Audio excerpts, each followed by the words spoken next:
सबको मेरा हृदय से नमस्कार।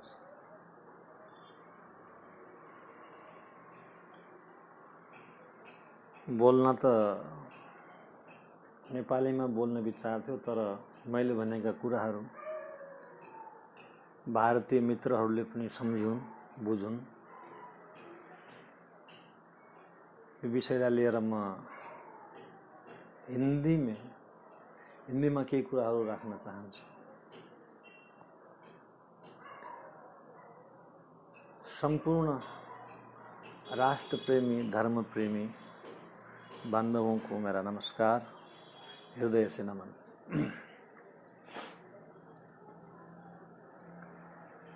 पिछले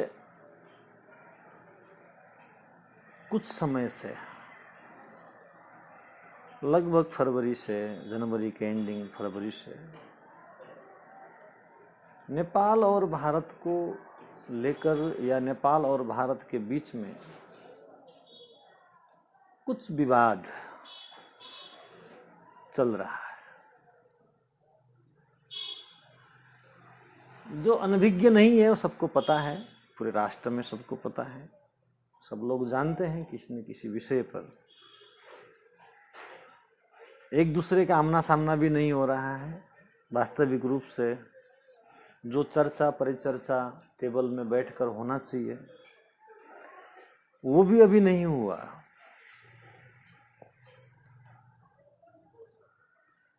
और मीडिया स्तर पर, चाहे वो भारतीय मीडिया हो या नेपाल की मीडिया हो, एक दूसरे पर लालछन लगाना, प्रश्नोत्तरी करना, ये मीडिया का काम है, कोई इशू नहीं है। ये चलता रहा। इसी बीच में लिपुलेख, काला पानी, लिम्पियाधुरा के विषय में भी विवाद उठा। भारतीय मीडिया ने उसको एक नया रूप दिया।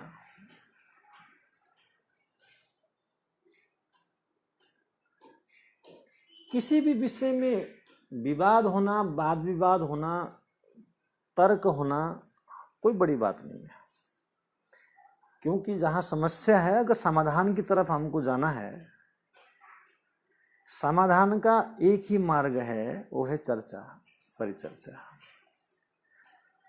परंतु हमारे मित्र भारतीय मीडिया ने जो छवि प्रस्तुत की,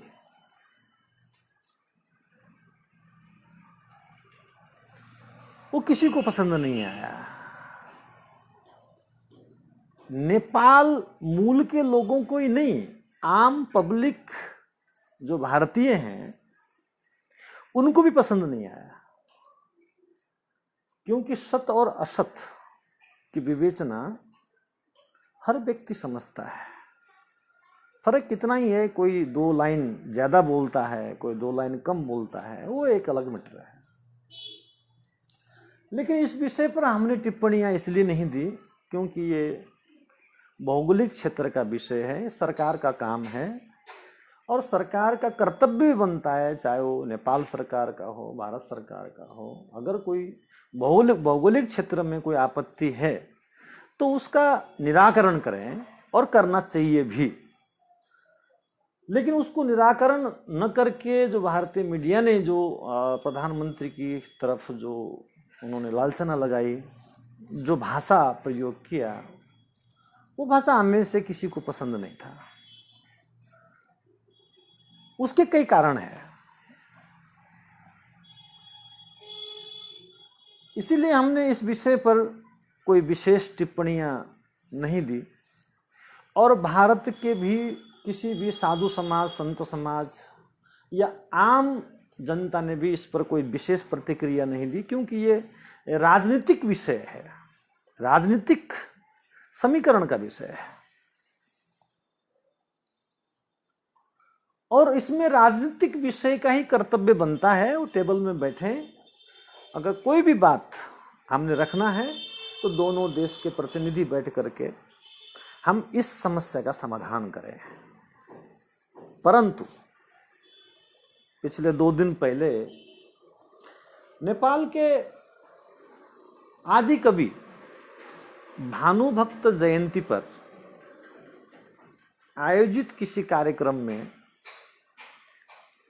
प्रधानमंत्री ओली जी ने दिया हुआ जो वक्तव्य है, उस वक्तव्य से केवल भारतीय को नहीं,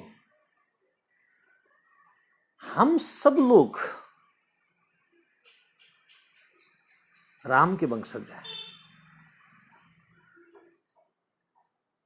पूरे देश में हमारे इष्ट विशेष करके किसको मानते हैं? राम को, कृष्ण को, दुर्गा को, शिव को, किसको मानते हैं? लेकिन उस टिप्पणी के बाद नेपाल और भारत के बीच में थोड़ी सी खिंचातानी बढ़ रही है। अब बढ़ना स्वाभाविक बात भी है। प्रधानमंत्री ओली जी को मैं ससम्मान एक धर्मगुरु होने के नाते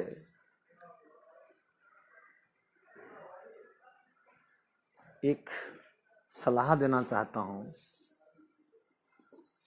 भौगोलिक क्षेत्र, राजनीतिक क्षेत्र, कूटनीतिक क्षेत्र आपका अपना विषय है।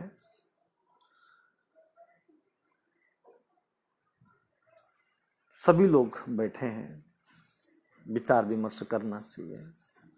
लेकिन जिस विषय पर आपने बोला, ये 1, 2, 3, 4 व्यक्तियों का विषय नहीं है, करोड़ों करोड़ लोगों का एक आस्था का विषय है। और आस्था के विषय पर पहला बोलने से पहले 100 बार चिंतन करना चाहिए। अगर मुझे बोलना भी है तो उसका प्रमाण क्या है? क्या प्रमाण है?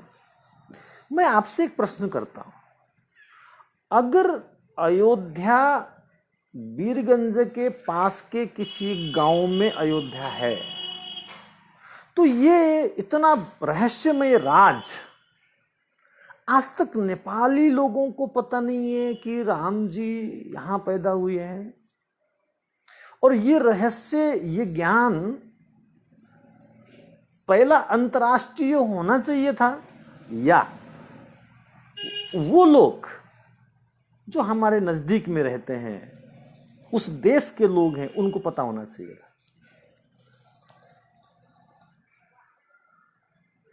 अगर ये प्रमाण आपको मिल गए, ये सत्यता आपको मिल गई, ये जानकारी आपको मिल गया कि अयोध्या वो नहीं है, अयोध्या ये है, तो आपने, पहली बात तो यह है कि आपके पास प्रमाण क्या है। दूसरी बात, निराधार विषय पर आस्था पर चोट पहुंचाना, मुझे लगता है यह सम्माननीय कर्म या कार्य नहीं है। मीडिया में हो सकता है बहुत सारे लोग मेरी बात को सुन करके मुझे गालियां देंगे, मुझे इससे कोई दिक्कत नहीं है। सत्य सत्य होता है। सत्य को असत्य बनाना आत्मग्लानि होती है। भारत की मीडिया ने गलत स्टेटमेंट दिया, हम इनके खिलाफ थे। प्रधानमंत्री जी ने गलत स्टेटमेंट दिया, हम उनके खिलाफ हैं। आज हम सदियों से अगर हम विचार करें, बात करें, हमारा पढ़ाई लिखाई, अध्ययन, अध्यापन, अधिकांश हमने कभी ये सोचा ही नहीं कि नेपाल और भारत की भिन्नता है। मैंने कहा ना कि भौगोलिक स्थिति, राजनीतिक विषय, डिप्लोमेटिक कोई भी विषय है, वो दोनों सरकारों का विषय है। लेकिन मेरा आग्रह है,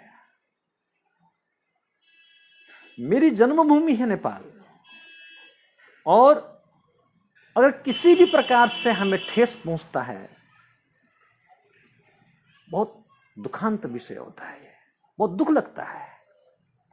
मेरे पास कई सारे मित्रों का फोन आया कि स्वामी जी क्या हो गया, क्या बात है ऐसी। उनको तो हम टाल सकते हैं। जिन लोगों ने मेरे को फोन किया या बातचीत करने की कोशिश की, हमने बात भी नहीं किया, क्या बोले। मीडिया में कुछ लोग, मैंने सुबह से देख रहा हूं, कई सारे लोगों ने बहुत सारे प्रश्नोत्तरी दिया। ये तो अच्छी बात है, ये तो गर्व की बात है, ये तो गौरव का विषय है। मेरे बांधवों, मैं आप सब लोगों से भी एक बात कहता हूं, इतिहास अपने आप में एक बहुत बड़ी चीज है। मैं तो ये कह रहा हूं कि इतने वर्षों से भारत में इतना बड़ा विवाद चल रहा था बाबरी मस्जिद और राम मंदिर को लेकर के। जब ये विवाद चल रहा था उसी टाइम आ जाते आप सुप्रीम कोर्ट को नोटिस दे देते, ये यहां अयोध्या यहां नहीं है, अयोध्या वहां है, तो प्रसंग खत्म हो जाता।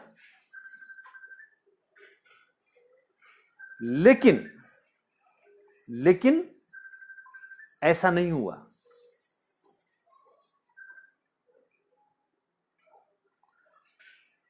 ऐसा नहीं किया। दूसरी बात, अगर अयोध्या वहां है तो पहला, जिस देश में अयोध्या है, जिस क्षेत्र में अयोध्या है, वहां के बासिंदाओं को यह ज्ञान होना चाहिए था कि अयोध्या वहां नहीं वहां है। हम कहीं पर भी बैठकर कोई भी चर्चा करें जिससे सैकड़ों नहीं, लाखों नहीं, करोड़ों लोगों की आस्था को ठेस पहुंचे, यह अधिकार किसी को नहीं है।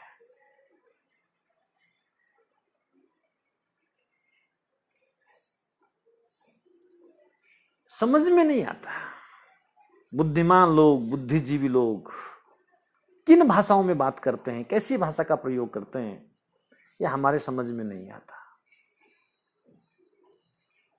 बैठे, कोई भी समस्या का समाधान सिर्फ वार्तालाप है। बैठे, चर्चा करें, उसका समाधान अगर आप, हमारे पास प्रूफ है, प्रमाणित है, तो हम सामने रख सकते हैं, बात कर सकते हैं, चर्चा हो सकती है, सैकड़ों लोगों से बातचीत हो सकती है। परंतु कोई भी विषय, लाखों लाख लोग भारत के नेपाल में रहते हैं, लाखों लाख लोग नेपाल के भारत में रहते हैं, एक दूसरे के साथ भाई बंधु का इतना अटूट प्रेम है, पता ही नहीं कौन भारतीय है, कौन नेपाली है, कौन नेपाली है, कौन भारतीय है। एक आत्मीयता जुड़ी हुई है, एक अपनापन जुड़ा हुआ है। तो सांस्कृतिक और धार्मिक विषय पर टिप्पणी से पहले हमें बहुत गहन चिंतन और अध्ययन की आवश्यकता होती है। अगर ऐसा नहीं होता है, हम सबका सर नीचा होता है, अपमानित महसूस करते हैं, ये किसी के लिए भी ठीक नहीं है। मैं बोलना नहीं चाह रहा था, स्वास्थ्य भी ठीक नहीं है, बोलना भी नहीं चाह रहा था, और डॉक्टर ने खास करके अधिक बोलने के लिए मुझे मना किया है। फिर भी सुबह से मैंने बहुत चिंतन किया, विचार किया, रोका नहीं गया, अपने आप से रोका नहीं गया, इसलिए मुझे बोलना पड़ा। मैं ये बात नेपाली भाषा में भी रख सकता था, लेकिन मैं चाहता हूं कि जो मैंने बोला वो संपूर्ण मेरे भारतीय और नेपाली संपूर्ण भाई बंधु के समझ में आना चाहिए। किसी भी समस्या का हल, अभी तक देखो विचार करने की बात है, भारत सरकार ने कोई भी स्टेटमेंट जारी नहीं किया। हाँ, मीडिया बोल रही है, अलग बात है, और मीडिया को बहुत सारे लोगों ने प्रताड़ित भी किया, जिसमें सुधीर चौधरी का जो डीएनए था, और वो दूसरा क्या नाम है उसका, गोस्वामी, अर्णब गोस्वामी, बहुत सारे भारत के मीडिया पब्लिक ने भी उन लोगों को अपनी बात रखी, कहा कि तुम जो बोल रहे हो गलत है। सामान्य परिवेश में इस प्रकार की भाषा, चरित्रहीन की भाषा, एक प्रधानमंत्री लेवल के व्यक्ति को इस प्रकार की भाषा का प्रयोग करना उचित नहीं है। वो बात मैंने नहीं कहा, यहीं के लोगों ने, इन भाइयों ने, मीडिया कर्मियों ने, सबने बोला। सही को सही और गलत को गलत कहना चाहिए, क्योंकि आज हम जिस बात को लेकर के झूठ बोलते हैं वही झूठ कल हमारे लिए तकलीफ का कारण बन सकता है। जीवन के अंदर झूठ का सहारा लेने की आवश्यकता नहीं है। इसलिए धर्म प्रेमी मेरे बांधव, संपूर्ण संत समाज, संपूर्ण आचार्य समाज, सबसे मैं विनम्र आग्रह करता हूं कि इसको एक इस रूप में, एक मैं कहता व्यंग्यात्मक रूप में इस शब्द को लें और किसी के मन में ठेस न पहुंचे। धार्मिक सांस्कृतिक रूप से हम सब लोगों का एक संस्कृति, एक सभ्यता, एक परंपरा है, और बिना आधार, बिना किसी कारणवश आस्था में, चाहे वो नेपाल के हो या भारत के, राम तो केवल भारत के नहीं है, राम नेपाल के भी है। सनातन वैदिक धर्मों को मानने वाले विश्व में जितने भी लोग हैं वो सबके राम हैं। मैं तो ये कहता हूं कि सनातन धर्म को न मानने लोगों का भी राम है। राम सबके हैं, पूरे विश्व में है, लेकिन धरोहर को लेकर के, आस्था के केंद्र को लेकर के टिप्पणी करना और जिसका कोई आधार न हो, मुझे उचित नहीं लगता है और मैं इस बात का विरोध करता हूं। और आगे से हम सब लोगों के, हमारे धार्मिक सांस्कृतिक विषय में हम सब लोग एक साथ होकर के आगे बढ़ें। इन्हीं मंगल कामना के साथ पुनः आक्रोशित मेरे भाई बंधु से पुनः नमस्कार के साथ मैं अपनी वाणी को विराम देता हूँ। ओम नमो नारायण। ओम शांति।